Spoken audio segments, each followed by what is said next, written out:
So the next verse is chapter 1 text 29. बेपथुश्च शरीरिणे रोमहर्षश्च जायते गांडीवं संस्रंसते हस्तात् त्वक् चैव परिदह्यते. So he is now explaining the symptoms that he is facing. So what are the symptoms he is facing while he is seeing the opposing party here? So his whole body is trembling. Bepathus, so that means his body is trembling. Romaharsa sajayate, so all his hairs on his body are standing on end. And then Gandivam Sramsate, Gandiva is his bow, and his bow is slipping from his hand. Hastat Twak chaiva paridahyate. Twak is referred to the twacha, is referring to the skin of the body. So his skin of the body is also burning. So these kind of symptoms, his whole body is trembling, his hairs are standing on end, and his skin is burning, his mouth is drying up, his limbs are quivering, his limbs are shaking. So all these symptoms are seen in two particular perspectives. When one is in very, very high spiritual ecstatic symptoms, and in other situation when somebody is in a very, very fearful situation.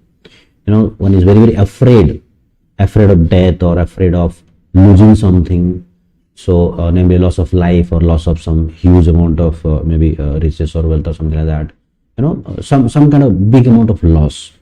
So in that situation, a person is experiencing all these symptoms that on his body. So one gets totally confused. One doesn't get to know what is actually happening there. What should I do?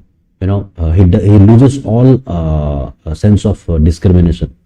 That person doesn't able to understand what happened in the past, what is going to happen in the future. Completely gets blank. That's the situation where now Arjuna is getting in there. So this is basically because of his materialistic conception of life. Why it is called like that?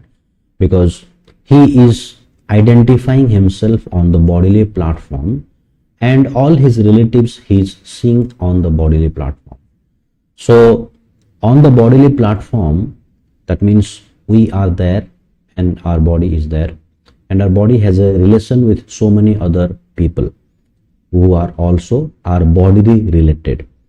So because we are bodily related, so our relationship will also be on the bodily level.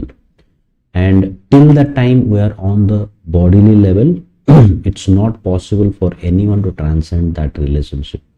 Any relationship between two people, as long as it is on the bodily level, one will try to kind of, okay, you give me pleasure, I will give you pleasure, and or you do something like this, I will do something. So there is a kind of agreement and things like that happen on the level of bodily level. But as we move ahead, we'll see that how Krishna is going to give Arjuna the complete knowledge how actually to transcend from this bodily consciousness to spiritual consciousness and act on the level of not body but on the soul, act on the level of dharma, not on the level of materialistic bodily conception of life.